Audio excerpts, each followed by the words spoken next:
వీక్షకులందరికీ నమస్కారం. మార్చి 30వ తారీఖున మారేటువంటి శనేశ్వరుడు మిథున రాశి వారికి ఏ విధమైనటువంటి ఫలితాలను ఇవ్వబోతూ ఉన్నారో ఈ వీడియో ద్వారా క్లుప్తంగా తెలుసుకునేటువంటి ప్రయత్నం చేద్దాం. ముఖ్యంగా మిథున రాశి వారికి మార్చి 30వ తారీఖున మారేటువంటి శనేశ్వరుడు 10వ స్థానంలో ఆయన తామ్రమూర్తిగా సంచారం చేయబోతూ ఉన్నారు.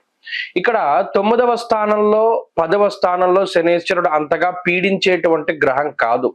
ప్రత్యేకించి కంటక స్థానంగా 10వ స్థానాన్ని చెప్తారంటే ఇది ఒక కేంద్రము. అయినప్పటికీ 9, 10 స్థానాల్లో శనేశ్వరుడు అంతగా బాధించేటువంటి గ్రహం కాదు, అంతగా యోగించేటువంటి గ్రహము కాదు. ఇంకా చెప్పాలి అంటే కొంత వ్యతిరేకమైనటువంటి ఫలితం వచ్చినప్పటికీ అష్టమ శని, అర్ధాష్టమ శని, ఏలినాటి శని అంత విపరీతమైనటువంటి పరిస్థితులు ఈ రాశి వారికి ఉండవు. ప్రధానంగా గుర్తుపెట్టుకోవాల్సినటువంటి విషయం ఏంటి అంటే 9వ స్థానం కోణము, 10వ స్థానము కేంద్రము. ఈ కేంద్రాన్ని కంటకం అని కూడా అంటారు. అందులోనూ తామ్రమూర్తిత్వాన్ని ఇస్తున్నారు. తామ్రమూర్తిత్వం వల్ల శనేశ్వరుడు 30% రిజల్ట్ మాత్రమే ఇవ్వగలుగుతారు. అంటే ఆయనకు ఉండేటువంటి క్యాపబిలిటీ, ఆ మూర్తిత్వాన్ని బట్టి ఆ గ్రహం ఎంత ఫలితాన్ని ఇస్తుంది అనేటువంటి దాన్ని అంచనా వేస్తారు. తామ్రమూర్తిత్వంలో ఒక 30% మంచైనా చెడైనా ఇస్తారు. కాబట్టి ఈ శని మార్పు గురించి మిథున రాశి వారు అంతగా భయపడవలసినటువంటి పరిస్థితులు కానీ లేదా ఆలోచించవలసినటువంటి పరిస్థితులు కానీ ఉండవు. ఎందుకంటే ఈయన ఇందాక చెప్పుకున్నట్టు అంత పీడించేటువంటి స్థితి కాదు. అయితే దశమము అనేటువంటిది చాలా కీలకమైనటువంటి స్థానము. వృత్తి, ఉద్యోగము, కర్మకి సంబంధించినటువంటి స్థానం కదా. అయితే శనేశ్వరుడు కర్మభ్రష్టుత్వానికి కారణమవుతారు, కర్మ సన్యాసానికి కారణమవుతారు, నిష్కామ కర్మలకి కారణమవుతారు. అది వారి వారి యొక్క కర్మానుగతైన ఫలితాలను బట్టి ఉంటుంది. ఉదాహరణకి చూడండి, పరివ్రాజక యోగాల్లో కూడా ఈ కర్మస్థానము శనేశ్వరుని యొక్క స్థితిగతులను బట్టే ఒక రకమైనటువంటి అంచనాకు వస్తూ ఉంటారు. ఇతను నిష్కామ కర్మలు చేయగలుగుతాడా, లేదా సకామ కర్మలు చేస్తాడా, లేదా కర్మలకి అతీతంగా వాళ్ళు పనిచేస్తూ పోతారా, ఇలా రకరకాలుగా ఆలోచనలు చేస్తుంటారు.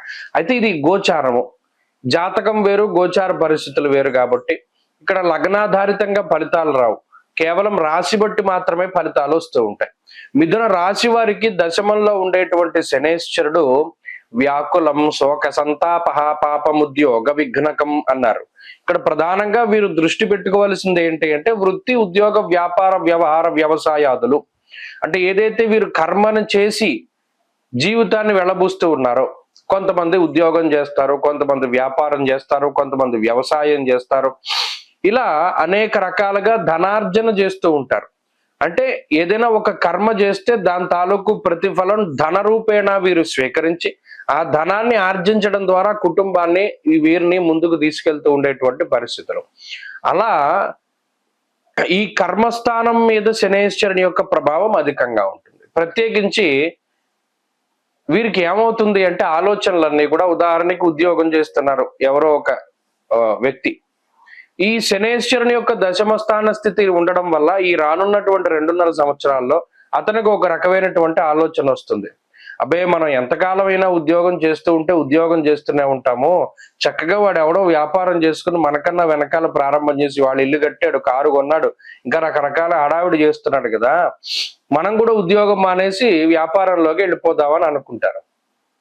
ఇక్కడ శనేశ్వరుడు ఎంతసేపు ఇలాంటి ఆలోచననే కలగజేస్తారు. తప్పితే వాడికి వ్యాపారం ఎందుకు సూట్ అయింది, మనం ఎందుకు మొదటి నుండి మన కుటుంబ వ్యవస్థ వ్యాపారంలో లేదు, లేదా అసలు మనకు వ్యాపారంలో మెలకువలు తెలుసా, ఇలా లోతుగా అధ్యయనం చేసేటువంటి దాన్ని కలగనివ్వరు. అంత ఆలోచన రాదు. ఎంతసేపు కూడా కంపారిజన్ చేసేటువంటి విధంగా ఉంటారు.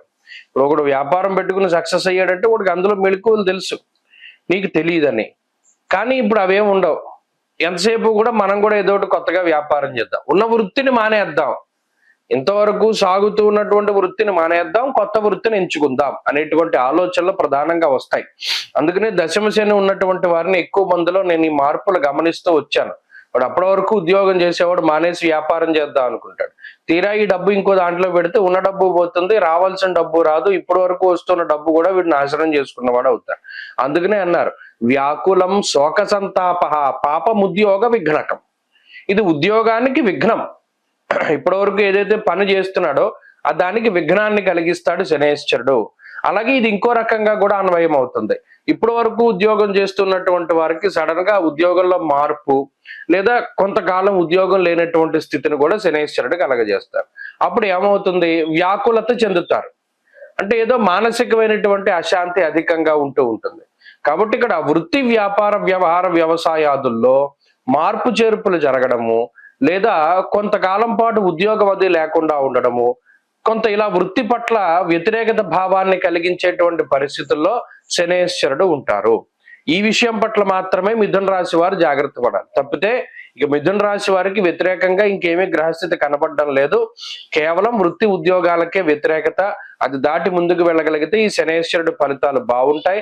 ప్రత్యేకించి శనైశ్వరుడు యొక్క ఆనుకూల్యత కోసమని శనిత్రయోదశుల నాడు ప్రత్యేకించి శనైశ్వరుడికి అభిషేకాదులు చేసుకుంటూ ఉండడం, శనివారం నాడు శివాలయానికి వెళ్లి దీపారాధన చేస్తూ ఉండడం, ఇటువంటివి చేయడం ద్వారా కూడా ఉద్యోగపరంగా వచ్చేటువంటి ఇబ్బందులను దాటగలుగుతారు. ఇటువంటి ఆలోచనలు ఎప్పుడైతే వస్తాయో ఆ ఆలోచనలు తగ్గించుకోవడం ద్వారా కూడా వీటి నుండి బయటపడడానికి అవకాశాలు ఉంటాయి. స్వస్తి.